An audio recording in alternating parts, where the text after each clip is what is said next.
Peace. In the name of Allah, I am Aubrey Muhammad. I pray that everyone is well. Hempstead family and believers, welcome to my Facebook Live. Now, I'm out in the field here, and today's Facebook Live is mentally transmitted diseases. I'll let that sink in. But if y'all can hear me, please let me know how this audio is, because it's so windy out here. I got the sun glare, I got the wind. I'm at Eisenhower Park. And I came in today, to get a little break of levity and scenery and setting, because it's good to think over things sometime. But let me give you a little scan around to show you where I'm at. It's just windy. So if you can't hear, it's clear. Well, praise due to Allah. My sister Angela, thank you. I'm glad, because look at the wind behind me. Usually when it's windy like this, you can't hear nothing. But I'm at Eisenhower Park. I'm going to scan it around for you real quick, just to show y'all where I'm at. And, well, that's the memorial, the Veterans Memorial. And I didn't know they had this big old, I was going to go over there, actually. The, what you call that? It's like a theater with the dome, but that's not the big theater. And you see, that's another memorial over here, and the wind is just kicking hard. It's like, got to be about like 30 mile per hour gust over there. And I picked the least gusty place. I tried to get someplace that was good and shaded. I didn't want to sit out in the sun. And but I was gonna sit over there under a nice tree. They had benches over there, but that music was too loud. And over there they had all the golf clubs, they parking the golf balls, just a lot of noise, but I settled over here. And I gotta give a few minutes if folks come in. I'm late in, but it's at 6:15, and I'm gonna be brief. I'm gonna be about an hour, not even that, because I just gotta get my point across. And so it was so nice out, and it actually feel good, when it's like this. You saw the water, the waves, you can see the little the waves hitting the water. So it's nice out here. And I hope everybody's Sunday is going well. Mine's is challenging, All yesterday, I was tired, exhausted, but I got to do what I got to do. We get up and we make the best of it. And absolutely, the subject today I had was mentally transmitted diseases. That's a play on sexually transmitted diseases. And and what is a sexually transmitted disease? More than the disease is the effect that gets you, but actually the problem is the infection. It's sexually transmitted infections. You infecting people. You can affect people, you can be affected, and you can infect people. And how do we get STDs? Sexually transmitted diseases is what? Being promiscuous, being unprotected, you could be a chaste person. You could keep your sexual, the amount of sex you have, pretty conservative and reserved for a partner, mate, marriage. And if you have one fling with a whore, man or woman, we both got, mainly the men, we more whorish. And women, because we get around. We like Tupac, I get around. We get around. And, one person, one strike. I remember Robert Townsend. He had a comedy special years ago. That was in the 80s, I think. And it was Robert Townsend, Partners in Crime, I believe it was. And Robert Townsend, he said in one of the skits that when you have sex with a person, you having sex with all the people that person has sex with. And then you having sex with all the people that they had sex with. So if you deal with a loose person, you increase your chances of getting a sexually transmitted infection that leads to disease. So my point is about mentally transmitted diseases. There are trying to get this sun glare out of here, but it's good, I guess. You can see enough of me. Mentally transmitted diseases, you can get spiritual transmitted diseases. Just as a person does sexually, all that promiscuity, so is your faith. You'll believe what you believe in.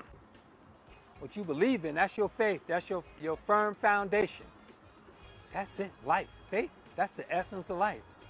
Faith personally. Your personal connection to Allah, Almighty God Allah, who come to us in Master Father Muhammad, is your soul. When you go to sleep, He wake you up. But when you root it in your faith, what's a mentally and a spiritual transmitted disease? That's someone else's faith, someone else's belief that you fall for. This means you're not firm in your own foundation. Why do we believe? It's only when that's all in the Quran. Allah laid that out. He says, when I get you on coming up over the bridge from a rough travel, a tough challenge and journey, when you get to the other side, you say, that was me. We don't give all praises due to Allah. We don't praise Jesus. We don't praise the Most High, or whoever our faith is. You know, we say that was me. We apply it to our will. And that's in that condition, when you're feeling good, oh, you got me through the challenge, we cry too. Sometimes when we face them challenges and our faith, we have God as whatever we believe God is. That faith, sometimes we be deep in mourning, oh God, the challenge is here. We blame it on God. Why you put me through this? I thought I was just special. We almost got God like we have the remote control of God.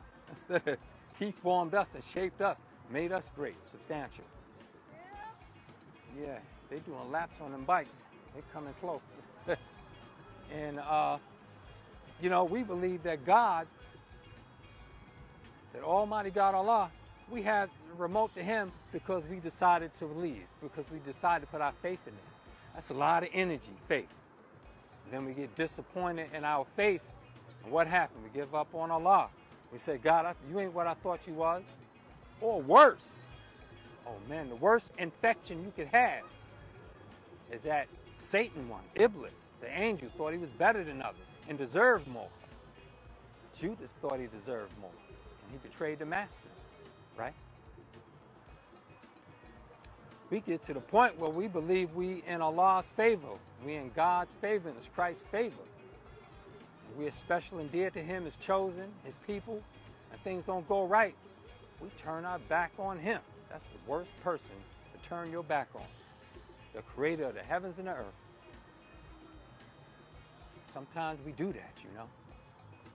But that's someone else's disbelief becomes our standard. And you see them successful. People with disbelief, people who don't believe in themselves, people who do wicked things, you know, to succeed in this world, especially America. The United States of America is privileged for Caucasians. They rule it. They print the money. They took the land. Excuse me, I got to take a drink of water right here real quick.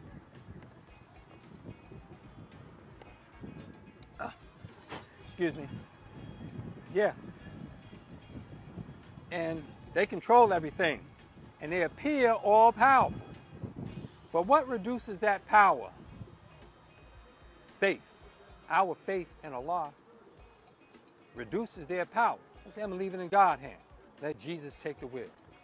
You know, that's our faith that we rooted in. And when we get to the point where we feel we privileged to Allah, we feel we're privileged to His Christ, because we give in charity, we pray all day, we cry all night, and that crying was the part I want to emphasize. That's the intense disappointment, that crying.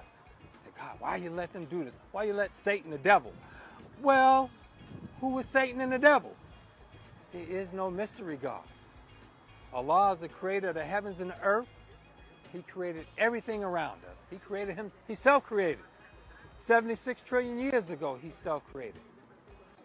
And He brought us out as the best in creation and made us in His image. So now, the imperfection is Satan, the devil. You know what I'm saying? So that imperfection is inside ourselves. It's a wobble in the earth. You know, the earth is not a perfect globe. It's like oblique. Oblong, I mean, not oblique, oblong, the earth. It's one side bulge out a little more than the other because of its relationship to the sun, the other planets, and the moon, especially the sun and moon. Have a gravitational force on Earth. We're Earth. We're the planet. We're Asia. The black man of Asia. We are here. There's no spooks. Allah, you know, our soul, when it returns to Allah at night, that's going directly to Him. Our spirits is what we have with each other. Our will.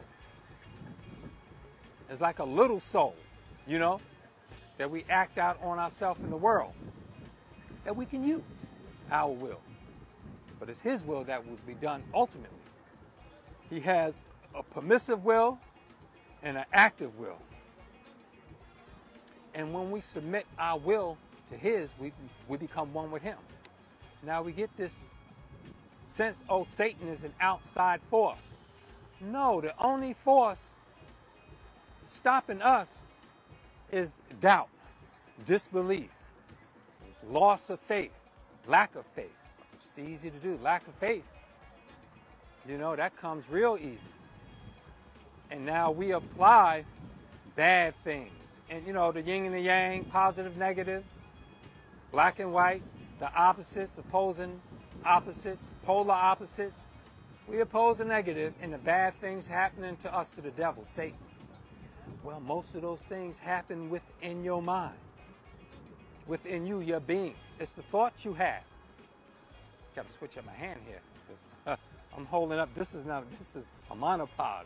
I was gonna walk around, but it was to show you the park. I was gonna walk around. They had the loud music over there, and they had the all this wind, and you know, it was just too much. So I'm holding up what's a little monopod. So if it's a little shaky, don't mind that. You know, the devil, Satan, he's within us. It's a mode that we are in. It's something we decide to submit to. It's what we put our energy to, Satan. A lot of people operating out of that satanic energy. When you stealing, when you lying, go and steal and lie, especially lying. Lying is the first natural thing to do, ain't it? Lying, a lie actually, let me let this helicopter go by. Well, I hope you can still hear me. When you lie, isn't that the first sin you did? Lying. Then it's stealing, because in order to even steal, you really got to lie. You got to lie to yourself, tell you justified in this. Why aren't you patient? Why aren't you humble enough to take what you have? Some people, kleptomaniacs, they just steal and can't help themselves, operating out of the reactive mind. But lying, you go and lie. What do? You look around. You think to yourself, you go into your own brain, your own being, and you take the truth. That is the original force and energy in the universe that Allah created Himself in. So water atom, 76 trillion years ago, there's truth and love. That's why we say God is love. He is love. And what is love? Love is a powerful force, right along with truth, because you got to have, they are interchangeable, they are coupled. This wind is just kicking, boy. They are, love and truth are the best couple. You know, they're like, what you say? Unmatched. They're undetachable in essence.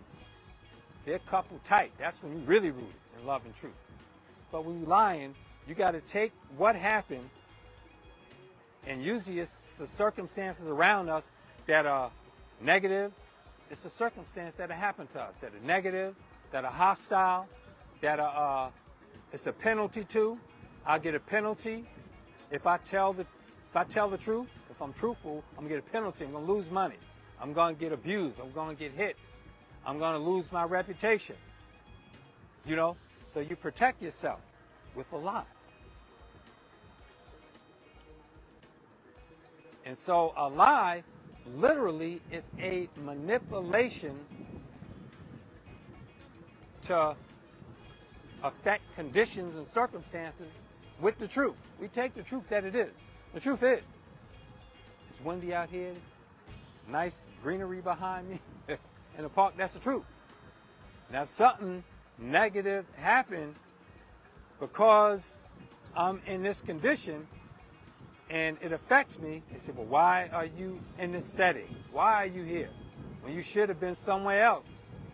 When you should have been somewhere else, what do to affect the circumstance you like? Say, oh no, I was there because of this. And say, I was at the park, and you will emphasize a certain aspect. You know, you tell them, you say, oh, I'm going to the park, I'll be back at 9 o'clock to do such and such and so, and then it negatively affects you. You did something at the park that looked like it was game, looked like it was something pleasurable. You know, pleasure is the number one thing that crosses our will. Pleasure is something that we really apply our will to because we want pleasure. We don't want pain. So when someone asks me, well, why weren't you at the place at 9 o'clock? You were at the park. I said, no, I said I was going to the park, then I was going to such and such a place before I returned to the park and go back to where I had to go. You understand what I'm saying? Had the circumstances been beneficial for me, I'd have been out flat. Yeah, I'll be there at 9 o'clock. I'm at the park now. I'll be there at 9. But when it's a penalty, you know, we take the same truth that I was going to the park and I'll be at the other place. But we manipulate it. We emphasize one word in the statement we made. I didn't say I was going to be at the park. I said she was going to be at the park. She was going to meet me at the place at 9. And I wasn't there. You know, you taking the truth and you manipulate it. You emphasizing some. And most lies is omission. Keeping, you know you're supposed to open your mouth and say something, but you remain quiet. And knowing, have you opened your mouth and say something about what's happening, you'll be penalized, you'll be in trouble. So omission is as bad as commission. Committing a crime, omitting information, when you know it was your duty to give the information, it's lying, it's manipulation, you know? So that's the devil. You ain't nobody in the room with you. You went into your own mind. You concocted, you went into your own reactive brain, your own reactive mind, your own thinking. It's your brain. You sitting there. It's your eyes, your mouth. You know the time. You know the circumstances. No spook came from the ground. Nothing from the sky came. You changed your thinking. You manipulated your thinking. And that is the devil. That satanic living like that, now that's redeemable. That's redeemable. But that's why you God, because you God in devil. When you hear me say, the Nation of Islam, you hear the teachings from the Most Honorable Elijah Muhammad, we say the white man is the devil and the black man is God. And mainly that came about, I remember Malcolm saying to a reporter years ago, excuse me, let me get a little water here, y'all. I'm stretching.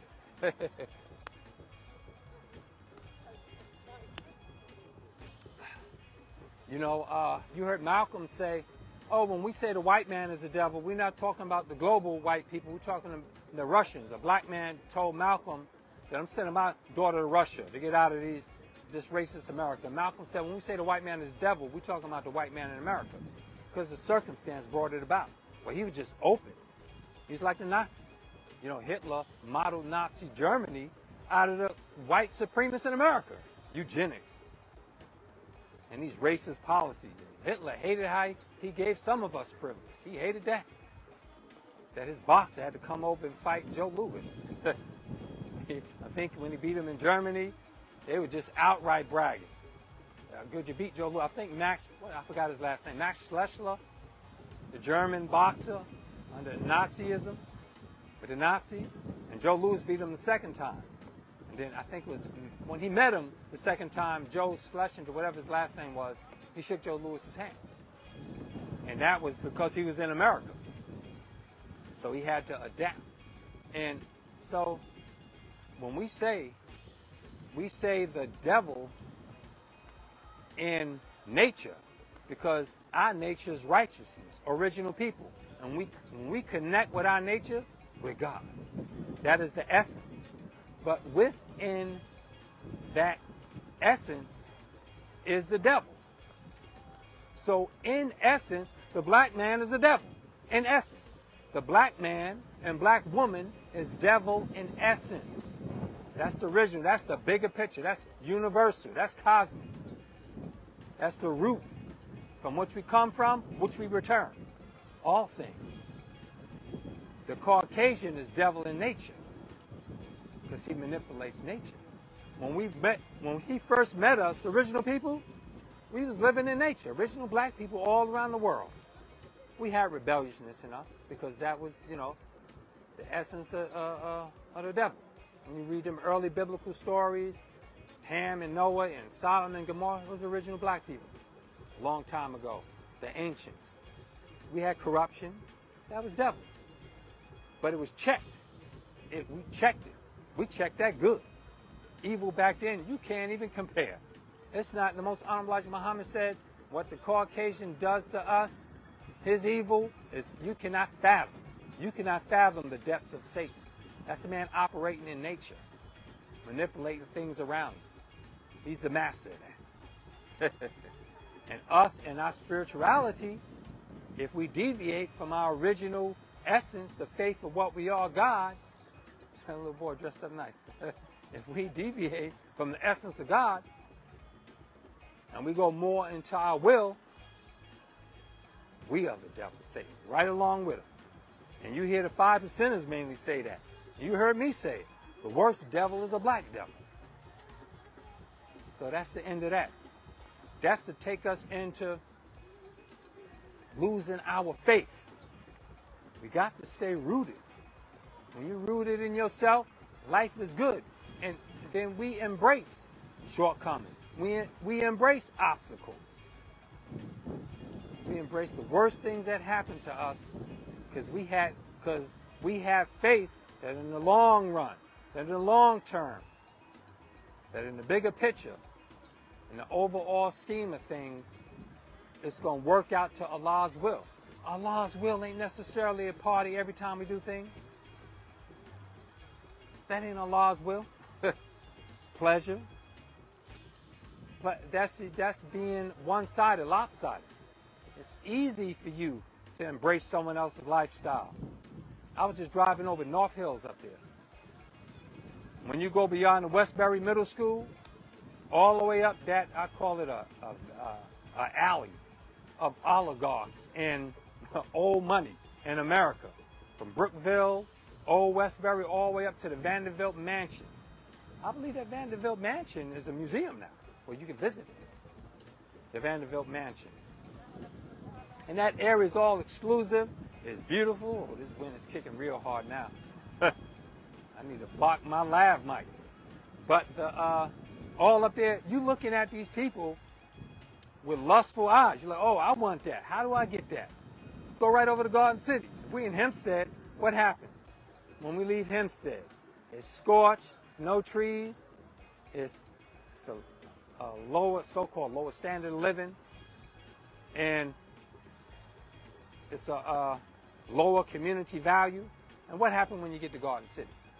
And that lower community value is because our mindsets are to embrace it and accept it as.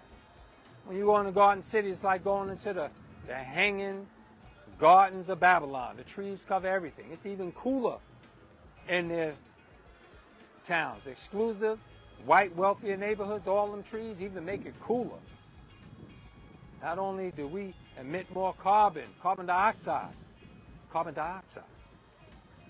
and it's hotter in black hoods because of the less trees. When you have them places, tree-lined streets, it's nice and cool in there. Well, you're looking at the hanging gardens of Babylon. It's hell, but we say, oh, well, I want that. What do you do to get that? You usually have to be the most proficient liar, compromiser, and mainly, deep down, you got to sell your soul in order to get in a position of coveted wealth. The wealth is coveted. I'm talking about Long Island, Nassau County. The wealth is coveted here. Long money. Short money is these business people, CEOs. You come up from the bottom of a corporation, you get some money, you invest it in stocks. That's short money. We know what long money is. Long money prints money. That's why it's long. They print it in the trillions, they give it to their friends, they give us a little, and we strive with each other. So when we root it in ourselves,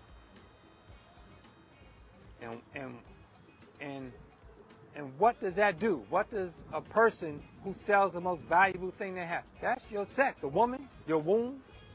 That's the path of creation in nature. Nature comes from your womb. Just like Allah created himself out of triple darkness, that's like the womb of space.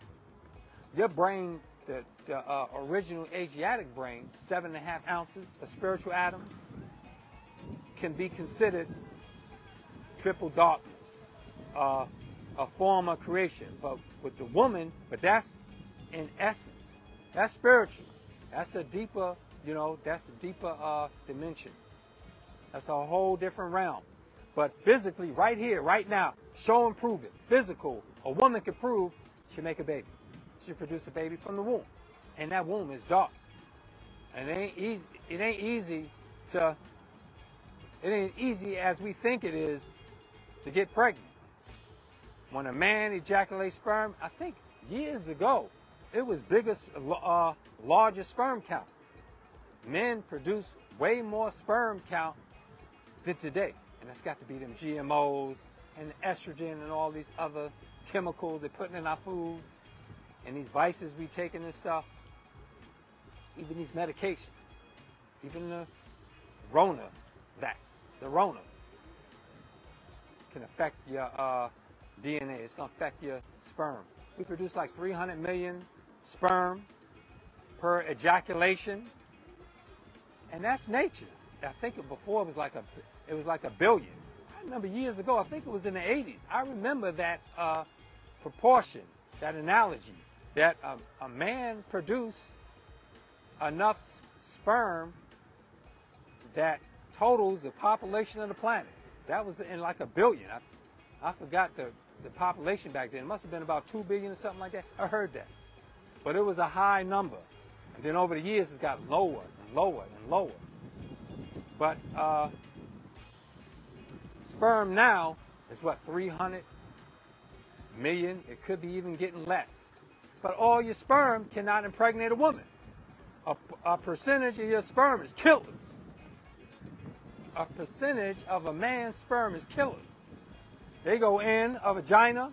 That's the only purpose of sperm. The only purpose of sperm, the only purpose of sex is creation, procreation. Sex isn't pleasurable for it to be pleasurable. Sex is pleasurable so that you would do it to procreate. That's the nature. That's original nature. Go back since the beginning of time. That's the essence of sex. Creation, to keep the species going, survival, and you have sex for survival. Some of them sperm is blockers. Some sperm go into different parts, openings, and entry openings, I think it's the cervix, different things like that, inside a woman's vagina, and blocks the other sperm. And then some sperm are made exclusively to be swimmers to get along to fertilize the egg. But as we know, it's only one that makes it. People don't realize that. It's examples of life in the microcosm and the macrocosm. You know, that represents us. Some of us killers, some of us life givers, some of us blockers. Some of us going along for the ride. Some of the sperm go along for the ride to carry other sperm on, creating that pathway. But that's the essence of life, creation. That's right in your womb. And that's valuable. But when you make it a commodity, when you make it a condition, when it's just a second thought, I'm having sex with that person, when you just being promiscuous. Being promiscuous is lowering your standards, lowering your value, your procreation. You ain't having sex for procreation, you're doing it for pleasure. Well, what's the reward for pleasure? The further you go up in this world, the more you pleasure yourself, the more pleasures you want in this country, America, under the system of white supremacy. You get along to go along, you compromise yourself, you lower your character, your soul is for sale, you're lying for others, you know they're wrong, the people you work for, you know they're wrong, crooked, stealing, but you're getting a piece. That is social promiscuity. You losing your will that's tied into submitting your will to Allah. Because Allah is the truth. He is love. And our will is given that free will. We're given power. The will to create life. The will to choose your partner. It's where you make the decision. Your will, if you notice in the English language, you always say, I will. I will do this. That means that's a determined place you put in your energy. So keeping the standards, being principled, that's protecting yourself. Having a code,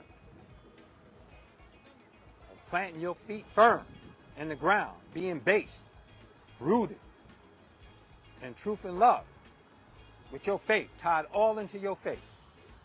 That you're willing to face any obstacle, that you know challenges coming, disappointments, ups and downs. And you are a high caliber person. You are tapping into your God essence of truth and love when you keep your faith under trying circumstances. Like Job. Job had everything. And he did not lose faith. Lost wealth, got disease, lost his health. But he remained stable. But when just anybody can buy you, when anyone can buy you, when you for sale, anyone can buy you, that's, you not just taking on pleasure and the benefits that you think these people can provide, you're being infected to carry the disease of their mentality, of their spirit. It's corrupting yours. This is why strong people, dedicated people, faithful people get respect. They're respected highly. And who do we disrespect? Somebody just open their mind up to anything. Well, people have chemical imbalances in the brain, bipolar, schizophrenia. That's for real. And that's why we need to treat that. But some are not. Some are just open to the highest bidder. Because you don't understand Satan, because you're not rooted in truth and love. Don't you know that most betrayals, most traitors, Judases of black people in America are like if you go watch Judas and the Messiah. Ooh, the wind is kicking again. If you go watch, let me know if y'all can't hear this. I don't know. There's nowhere else I can go. Because I'm sitting here. Let me look for some questions here too. I see some comments. Okay. Blessings. My brother Keith Phillips. He says, blessings to you, Brother Muhammad. Peace and blessings to you, brother. You see him out here in the field today, and the day I decided to come into the field, it's just windy as heck. But at least, if you can't hear me clearly, chime in and let me know. But, to be rooted in your faith and your belief, and not switching when there's some information that challenge that, you should study and read good books. Always study good books, because when you're rooted in the faith, that doesn't affect you.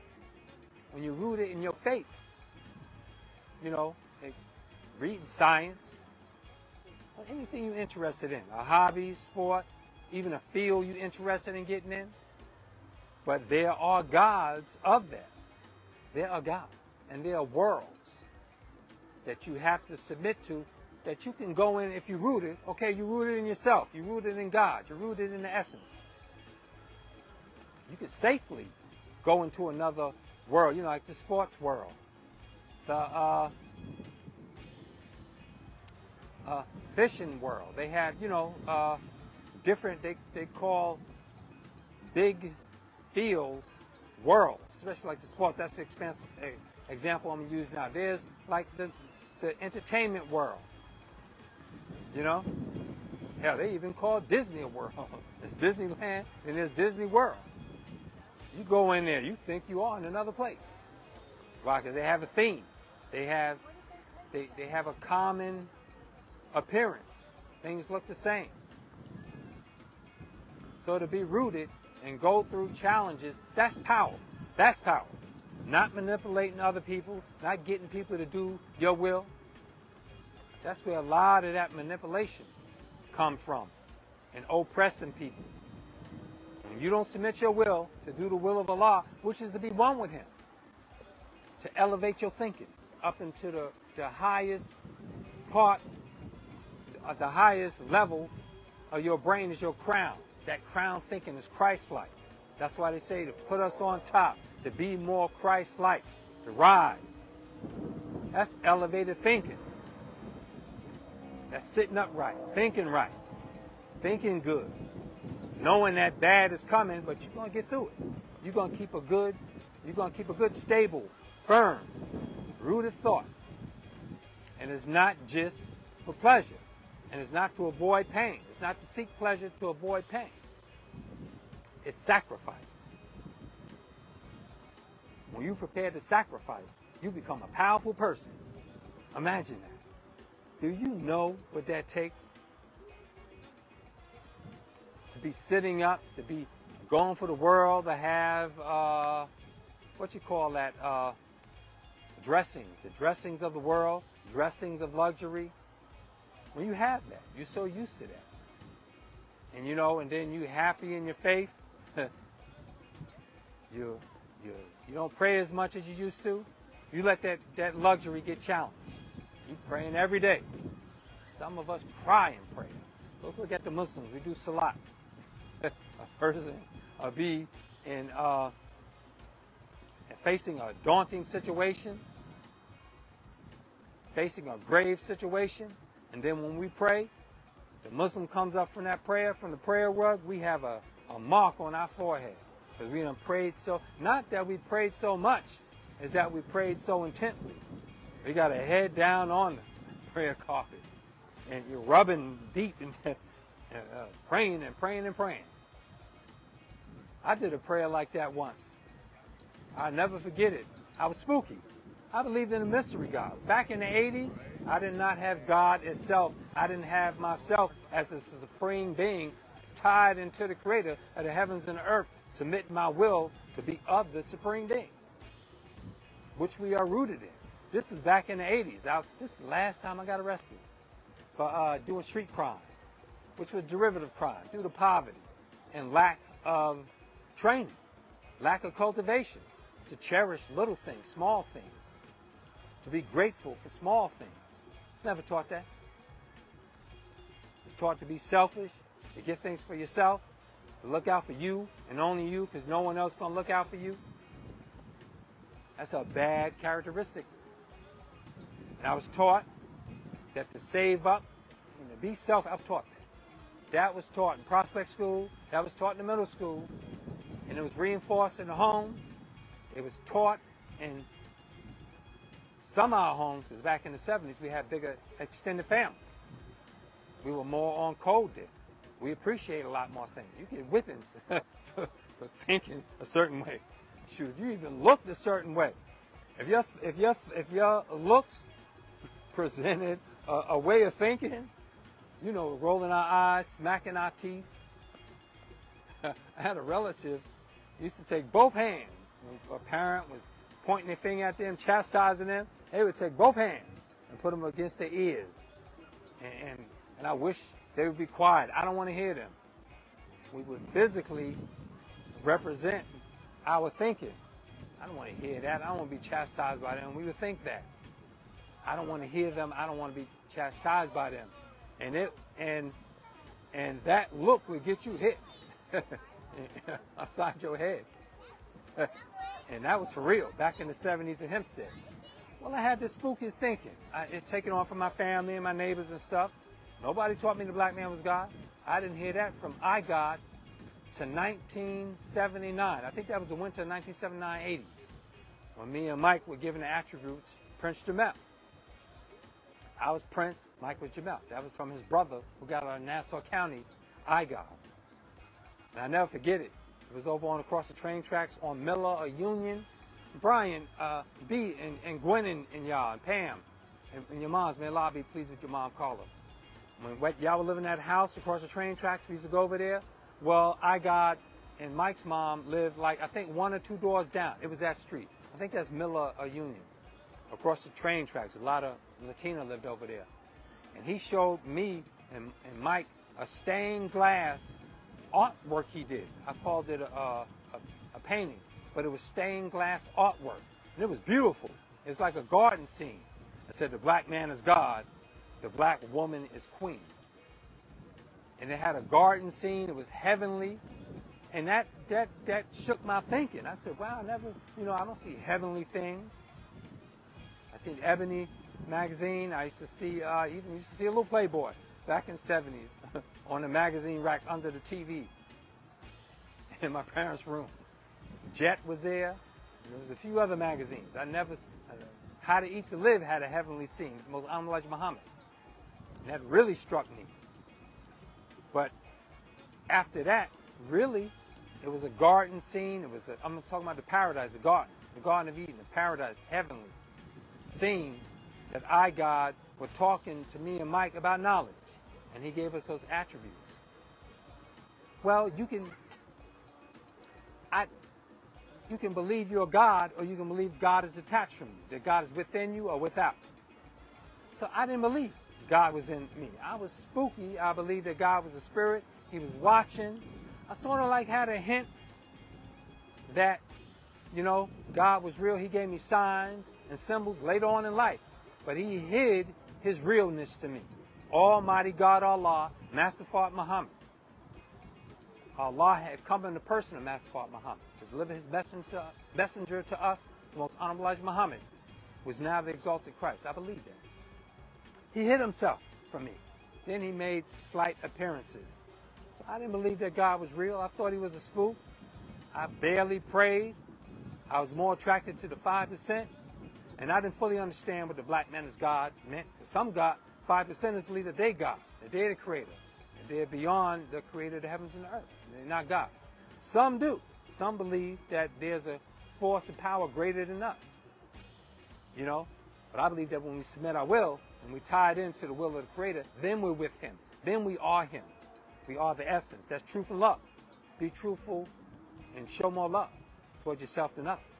Seek the love that you got for yourself instead of pleasure and lust, but love. And it was the last street crime I did, and it was silly, man.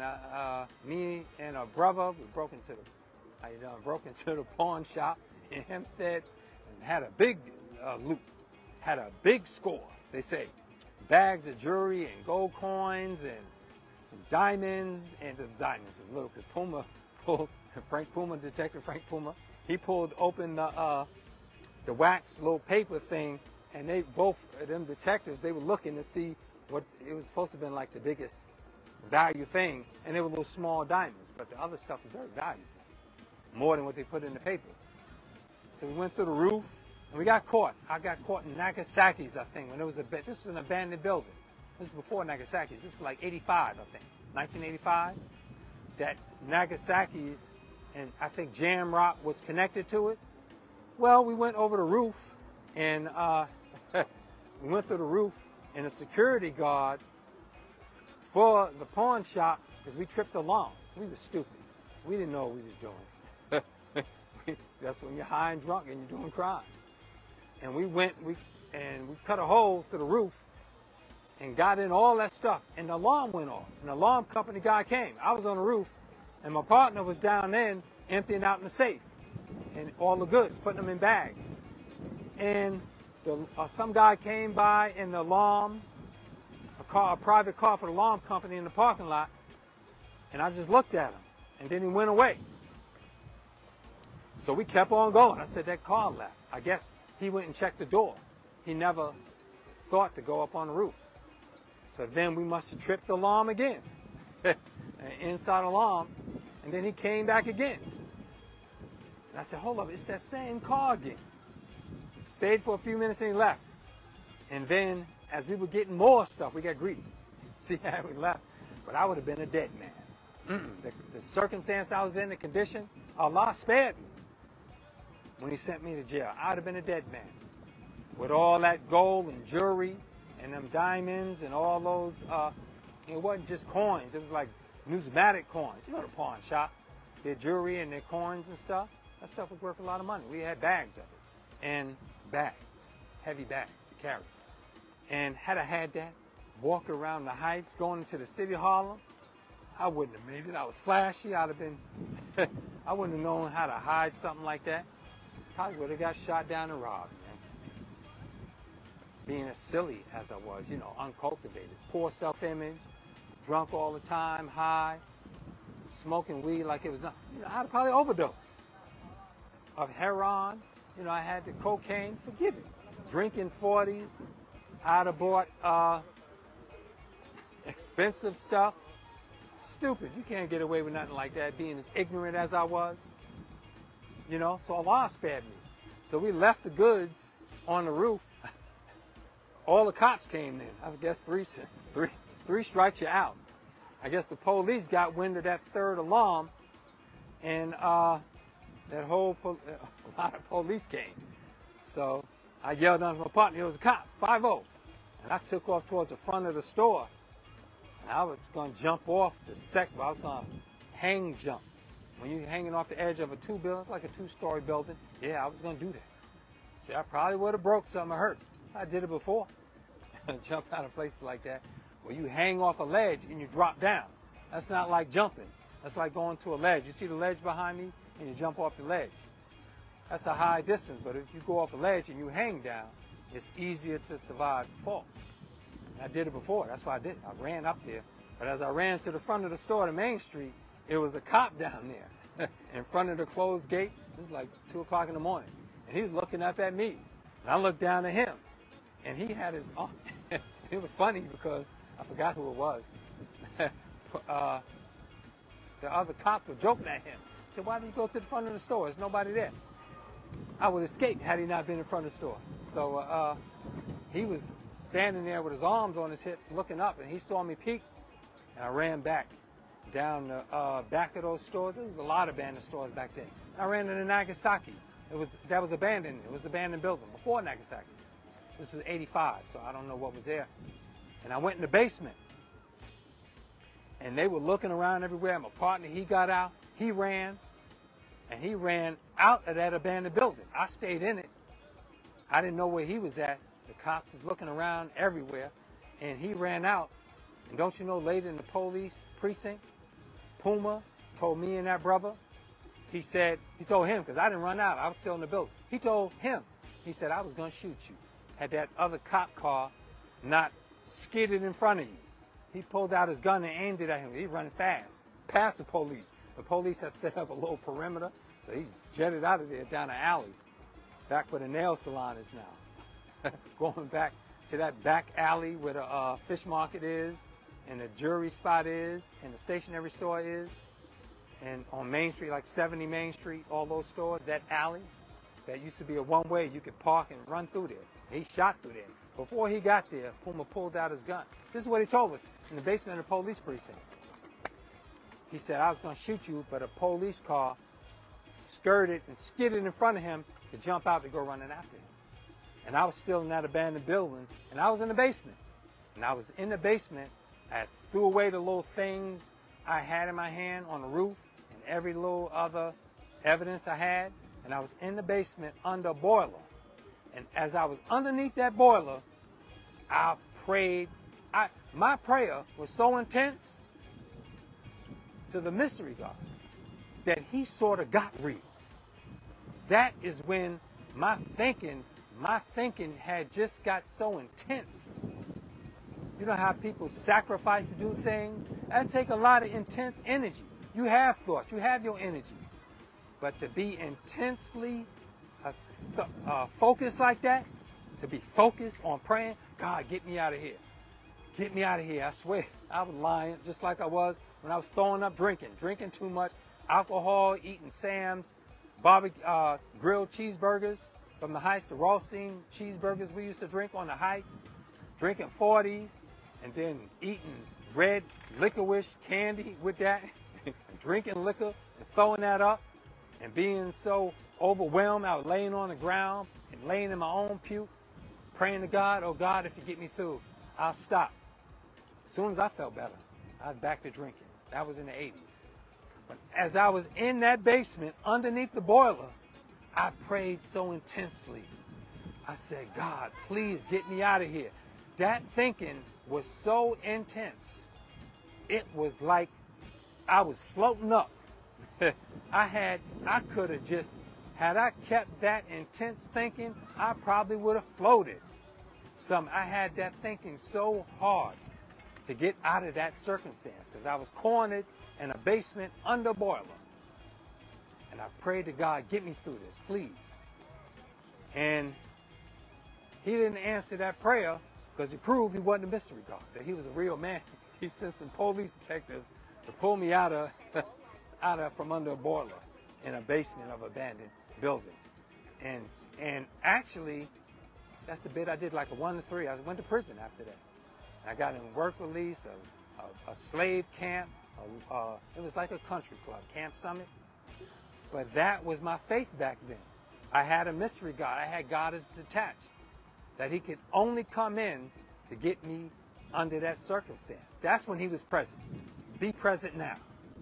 I didn't see him as present now, present within me. I didn't see that. But now I know that when you hear me say we're God, we are the essence, original man, that's God walking with us. I'm looking at him. And all people, it's people around here, like some people could be nuisance, some people could be complimentary. It's God in all that. You got to look for God in that. And look for Satan in yourself. And you will handle the Satan without. Kill the Satan within. You got to kill that thinking that takes your faith away from you. It's belief systems all around the world. Don't you know the Sufis have a teaching about God is one? The Sufis, the Muslim Sufis. We have a teaching. And that teaching is the oneness of God. God is one. They say that means that... I need some water for this. Excuse me, y'all.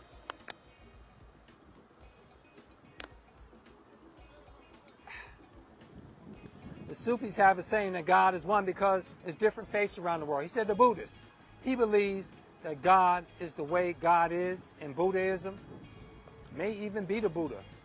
The Christians have a belief that God is the Father of Jesus, and that's the way God is. And I believe that God is that, and that Jesus is a son, his exclusive son. Ain't nobody, he got no other children. It's just Jesus. That's Caucasian to the essence. It's God, mother, and son. It just skipped the mother. She ain't nowhere involved. That's why the true essence of Christianity is Mariam Christianity. I'm a Mariam Christian. That's deep. The Sufis say the Christians believe that God has his son Jesus, and this is the true God, and everything else is the devil. Buddhists say this is the way thing is, everything else is the devil. The Hindus believe that God is the way he is. I forgot what the Hindus call God, but it's original Hinduism that speaks of Krishna and Shiva and other gods like that. Well, if that's their God, any other God is what? Satan the devil. We all believe that. You go over to Africa. We may believe that God is West Africa. It's a different religion in West Africa and East Africa. All our different religions, whatever your major, and the Jews, they believe that Elohim, and they don't even say Elohim. You say Elohim. A faithful Jew would teach you that to pronounce God as Elohim, but they say Elohim. They put that ka in it. The ka that strong K, the CH, the Ka. They say Elohim. Elohim. That's how they say God. They don't want you to say it. They want you to say Elohim. I learned that from a rabbi myself in Queens in the synagogue. Well, they believe that that's the name of the Creator. And now naturally, a Jew is going to say that Moses was the lawgiver, the prophet. He gave us the law. That's what we're going by. And Talmud is the other way of life. And anything other than that is what to a so-called Jew? Satan, the devil. The Sufis have a teaching in the oneness of God, that God is one, Almighty God Allah is one, and that all of us are justified in believing this. That is your faith. He said that's a baby though. They say the baby believes that. He said, but when you take a look and you see Allah in all of them, when you, not the pastor, not the rabbi, not the imam, not anyone else, when you can look in other religions and see your Creator in those religions. He said, that is the oneness of God. He said, that's when you're mature. That's when you're one with God. Because that's when you know Him, because you see Him. You can't see something you don't know. You can see something and not know what it is. But to know what something is what? Is to name it and say what it is. Be and it is. That's the essence of creating your faith, your oneness. That's why we say Almighty God Allah. Allah means all in all. He appears to others in those baby steps. And that's fine. This is why in America, a lot of black Christians, they emphasize with us, the Nation of Islam Muslims, FOI-MGT, the followers of the Most Honorable Elijah Muhammad, and Minister Farrakhan. Christians have a lot of, black Christians in America have a lot of empathy towards us because our faith, we rooted, and we believe, we have so much faith in what we believe that we start producing works. You know, and we see God in them. This is why when we greet them, we say brother and sister. We call all, Most Honorable Elijah Muhammad said the best thing you can see, the best name to have, am I saying this correct? The best thing to call someone is brother or sister. You know, the best thing to call our people is brother and sister. Be a brother and sister. Be a good brother and sister. Be one with God. See God in them. And don't be so disappointed. Overcome disappointments. Overcome frustrations. Because the answer is right in the one. The answer is in the bigger picture. The answer is always present. We just got to humble ourselves to look for it in others. They have a saying, how you see someone is how you will treat them, and how you treat them is often how they will become. Zig Ziglar has said that. And we got to see each other as God. We got to see the righteousness in each other and be rooted in that. Stop going for all these, don't necessarily embrace the teaching because others believe in it and because they are like pompous in it. Because most of the luxury, and most of it is luxury. We look at the luxury, we're drawn to it. We lust over luxury. If it's attainable. Now, if it's something unattainable, it's just beyond your scope. You don't care. You know? That's why we close ourselves to Allah. We don't want to dig deep enough in each other. Because sometimes we can't stand other human beings. Don't you know our original people? There are some of our people, original people, uncorrupted by Caucasians, pre-colonial, Aboriginal, black people, and native people all around the world. Some of our people can talk to each other all day long. Especially in a little tribe, in the little rural areas. Our people that's more rural and more connected with nature. And their words are fewer. Their words are simpler. Life is simpler. Their words are fewer. That's right. Oh, my sister Sherry, God is always present within. That's right, sister. Right on. You said it. Within us. You know it. I'm speaking to within us. That's right. And the greatness of him is revealed through each other. But we got to be patient with each other. We give each other some hard times. We got obstacles. But we can be patient and we can root ourselves more in truth and love.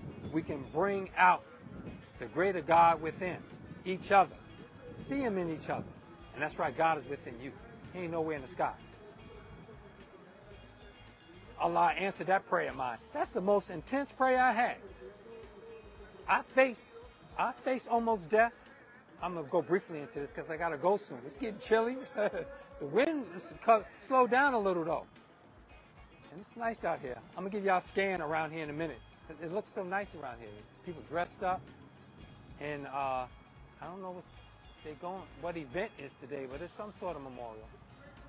And the most intense thoughts I had, I was on Stewart Avenue, getting into trouble, and got punished for it. and was under the car wheel of a Lincoln Town car. And that car was trying to run me over. But the little mini bike I had stole, and the owner had caught up to me, knocked me off. I thought it was police pulling me over, so I kept going, ignoring them. I was going like 30 miles an hour on them little mini bikes back in the 80s. The Black Beauty, the Green Machine, and and it was a Black Beauty, and I think it was a red one.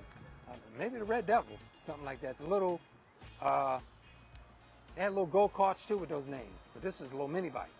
Stole one of them. The owner caught up to me and was beeping the horn behind me, and I thought that it was somebody trying to pass me, so I ignored him on a little slow bike. I didn't have on a helmet either. And that car caught up to me, knocked me off of the road onto the gutter over there by Brawley Park with what we call that, the brook. It wasn't no brook. That was a waterway coming from the water tower. We called it the brook. Next to the handball court in Brawley Park. I got to drink some water because I'm fasting, y'all, too. 48-hour fast. The brook was by the handball court in Brawley Park, right at that corner house that sits at the corner of the brook behind the gym where they had the Head Start. That's a Doug Cross gym now. He knocked me over into that gutter, and the Lincoln got caught, the mini bike got caught under the fender in the wheel of that Lincoln. And I fell off. I got knocked. That Allah spared me. I only got a scuff on my side and a scuff on my elbow. The elbow scuff is still here. Is that here? Y'all see that? Is that it? Let me make sure. Let me see which one it is. Here it is. You see that scar? You see that scar right there? That's one of the scars that I got for the rest of my life from that. I thought I had a hole in my elbow, but it wasn't. It's a scar right here on the side. It went away. The scuff on the side was bad too, and over the years it went away. But that one remained as a sign from Allah and a message. As I was laying under that Lincoln, and he was trying to still hit the gas to keep it moving and run me over. He was trying to unlock that mini bike from under the fender and the wheel as I lay in the gutter. This thing was like inches away from mangling me and damn near killing me. I would have been dead. And then I got attention from being ran over in that gutter like that with a mini bike, mangling me. And Allah spared me. That thing got stuck and the car wouldn't move. I just saw it. So I crawled out from under there.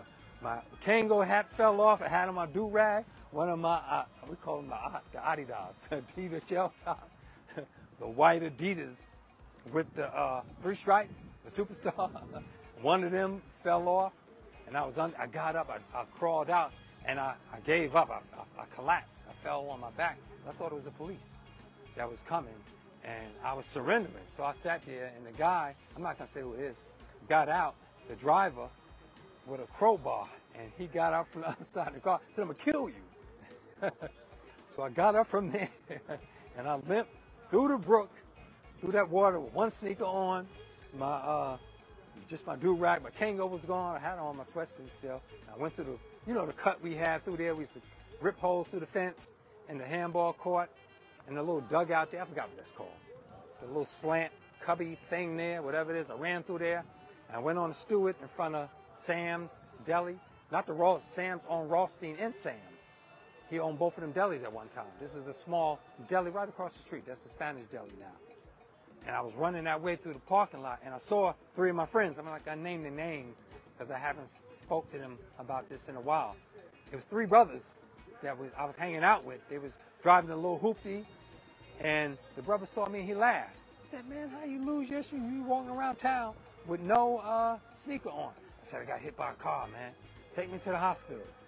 They didn't take me to the hospital. They got in the back seat, and there was a brother in the back seat that I was in the street getting in trouble, and I told that, and me and another brother on the Heights, I'm not gonna say the name. I might later. I'll say all these names later. We stole a bike and sold it to the brother in the back seat of this car that was rescuing me. We stole a bike, sold it to him, and went back and stole the bike from his yard. And lucky we didn't get beat up for that. But the older brothers, these were the older, bigger brothers too. And the older brothers said, leave him alone. Because the family knew me as a friend. But out there in the street like that, getting high and stealing and stuff, you do dirty, sneaky stuff like that, man. We sold him a nice Ross bike. The 10-speed Ross, silver one is expensive. We sold it to them, stole it back, sold it to somebody else for drugs. Well, the brother, who was this younger brother of the family I stole that from, he was in the back seat, and I got in the back seat of him. I crawled in the back seat. I was hurt, because this is for real. That was the hurt, and my side was hurt, and I was limping, and I got in the back seat, and I said, man, they said, you got hit by a car? I said, yeah, he knocked me over. I stole his mini bike. And the brother that I stole the bike back from, he was in the back. He said, I told you, Orb, you run around here stealing stuff all the time. It was going to get you in trouble. And they didn't take me to the hospital. They took me to my mom's apartment at 299 Jackson. They walked me to the door. It was a scene at a house party. I think Kid Play did that with the brother that was drinking so many 40s. He fainted when they were doing the dancing. And he stood me up at the door. I was standing there, and I was hurt, and they rung the doorbell and took off. And then the ambulance wanted to take me to Nassau County. My family did not like going to Nassau County Jail. In the early 80s, they instead drove me, Jimmy, that was the super of my apartment there. May Allah be pleased with him. Jimmy that lived in the front building. He lived in the front, and he drove me and Sonny and my mom to the hospital, and they took care of me at Mercy. They took me to Mercy. Back then, Winthrop was considered a good hospital. You know how we used to talk about hospitals back then. Nassau County was bad. I was born there. That was when it was Meadowbrook Hospital in the 60s. And I got taken to Mercy. And in Mercy, one of them nurses told me, I said I was on a mini bike, I got hit, and I got scuffed up. She said, you should always wear, when you drive a motorcycle or a mini bike, always wear leather. She said, wear a leather suit, a padded leather suit and a helmet. She said, never drive around in regular clothes. And under that car, I was not praying. I was in survival mode. I believed that God, oh God, you got me. That thought was little. I was in survival mode. But underneath that boiler, under Nakasaki's, when Nakasaki's later became Nakasaki's, and that boiler of that abandoned building, that prayer was the most intense prayer I have ever had. That prayer was so deep, I felt like I should float away from there to get away. That's something. But Allah proved to me right away, I'm real. Here come the police. You're going through another challenge. And actually, that was like 86. That's right. In 86, a year and a half behind that. And I told Puma, right in that basement, Puma was saying, y'all had it. He said, and Puma was playing with us, man. The relationship we had with Frank Puma, it was more like, wasn't good. Because he had our names memorized like a Rolodex. And he studied us. I believe, somebody told me this. He had private pictures of us with our bio. All the street people in Hempstead, the street young brothers. especially teenagers getting in trouble and stuff. They had profiles of us, private, not police official, but when they go home, they would study your profile and memorize your name.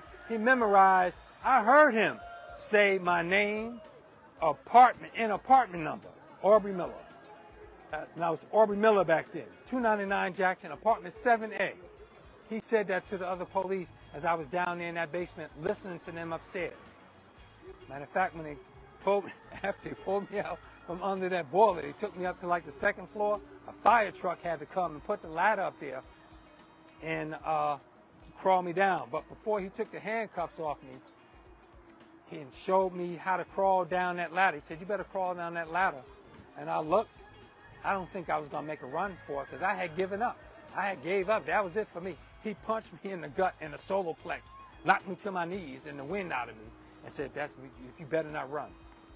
I wasn't going to run anyway.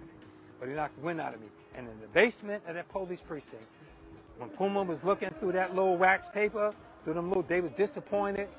They were looking to be amazed at the size of the diamonds. They were a little small. In one packet, there's a whole bunch of them though. And Puma said something like, well, you know, it was a big score. You had a good score here. You too. He said, but you're going to get some time, this and that. And I told him right there, I was convinced it was that intense prayer. I said, this is it for me. I ain't doing this no more. And it was. That was it. I stopped that street crime and stealing, breaking into homes, and stealing cars and bikes and selling weed, selling drugs, all type of stuff I was getting into. Now, Allah answers prayers. Look how that happened.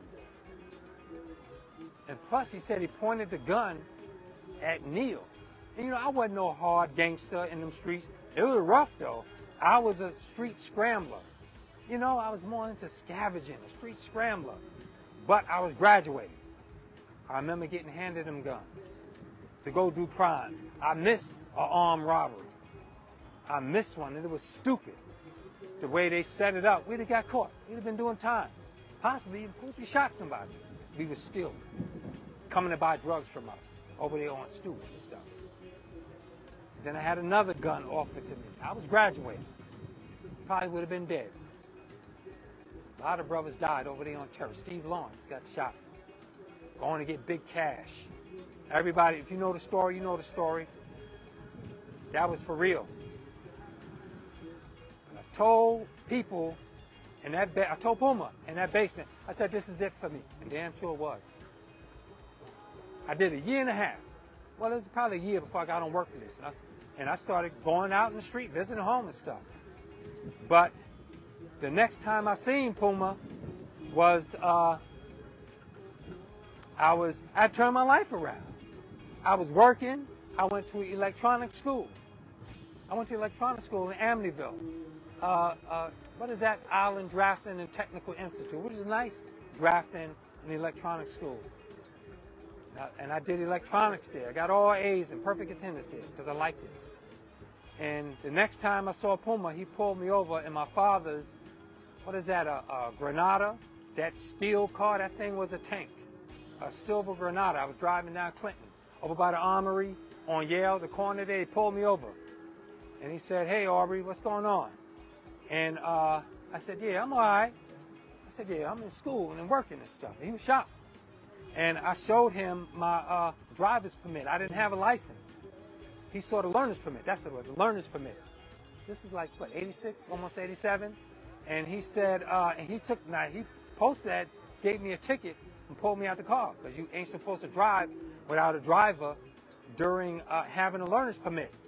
But when I told him that, he was surprised, and you could see the real surprise. He was very surprised, and he gave me the learner's permit back, and he said, yeah, that's good. He said, that's good, Aubrey, that's good. And then he let me go. He let me continue driving with just drive the learner's permit, and he went on in his car. But that was like the last time I had seen Puma in a while. And before he got into some issues, challenges with corruption. See how it worked? But during that time, that intense prayer, look how life-changing that is. How intense your thinking is, your faith. I thought God was a mystery God. My sister Sherry just said here, God is within. And he proved it. And now every step I take, every move I make, I ain't trying to be like the police. Every step I take, every move you make, I'll be watching you. I look for God. Every step I take, every breath of air I take, I give praise and gratitude and thanks to Allah. Because I'm rooted in that. And we should never let circumstances, even Allah himself, all of it is permissible by him, and the overall scheme is him. We should never let shortcomings and disappointings make us lose our faith. Because it's more to us.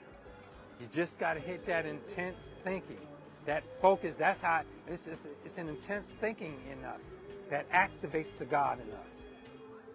You know, stay rooted in it. Just because you hear someone from another philosophy, another walk of life, look for God in that, not that being God, because God is within. My sister Sherry just pointed that out. God is within. So once you know that God is within, look for the God in them. They having challenges. You see how people just switch back and forth? I meet people like that. One day they're Muslim, a Nation of Islam Muslim. One day they're Sunni Muslim, condemning me. You don't know Allah. Shoot, I know him like I do the back of a boiler. Underneath a dirty, grimy, old, dusty boiler and rusty boiler in a basement. He is real. And that's what prayer and salat does. We submit our will to do the will of Allah. You believe in him enough to pray. And these mentally and spiritually transmitted diseases, they're infections. They affect us. They get inside us. And they start making changes, and we got to treat them. Most sexually transmitted diseases are treatable. Some of them ain't. Some of them you got to live with them. You deal with the, what's they call that? Right, treatment. Some can be cured. Some can be cured. But stop letting others shape your faith. Keep your faith. Question things, study, and go by others' examples. Because you don't know when your life will end. It'll come, and you ain't expecting it. But I do know that that intense thinking is the essence of faith. When you have faith in something, you really cannot lose. That's the essence of what you are. You know, regardless to your religion, your walk of life, regardless to your faith, regardless to your beliefs, just don't let others. Stop going every which way when you get disappointed in something. That's a spiritual whore. You get an MTD, a mentally transmitted disease. And that take a lot of treatment and stuff. But that's about it. It's 7:30. I definitely got to stop now. I wanted to show y'all that people that was dressed up. But I didn't want to lose my thinking about the about that experience I had. You know, back in the days. But you know, we all got challenges, and we all can get through everything with our faith, our trust in Allah, reliance in Allah, and unifying with each other. Let's keep looking for the good within each other. All right, let me look at any more questions I have here or comments. His brother Dwayne said, Puma can't touch me. Okay, that's right, brother. Nobody can. Nobody can touch us, brother. Allah got us in his bosom. Okay, that's a few comments. But I'm blessed that y'all can hear me. Look at that wind behind me. I'm going to give one more scan before I close out. But I'll scan around so y'all can see everything. But it's so nice out. Can y'all see that? Okay, yeah, you can see it. It's nice over there. How you doing? Good. I'm just going to scan around quick, give y'all an idea of what's going on around.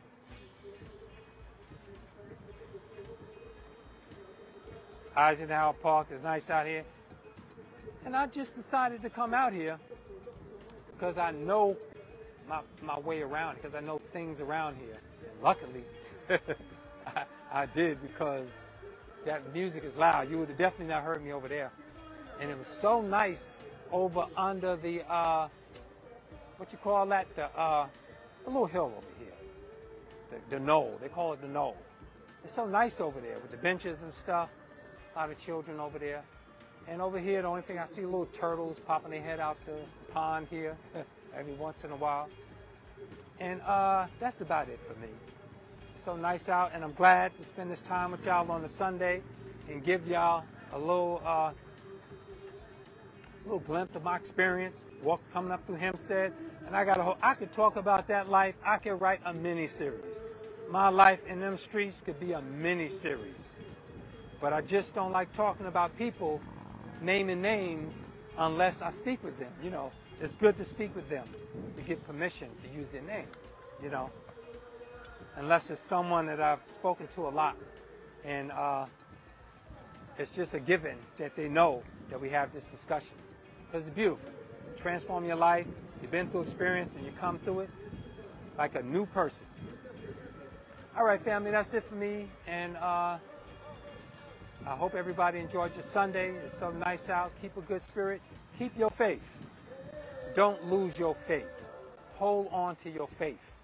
And within your faith, keep that intense thinking. Focus. Focus. The thoughts, that energy will get us through everything. Faith.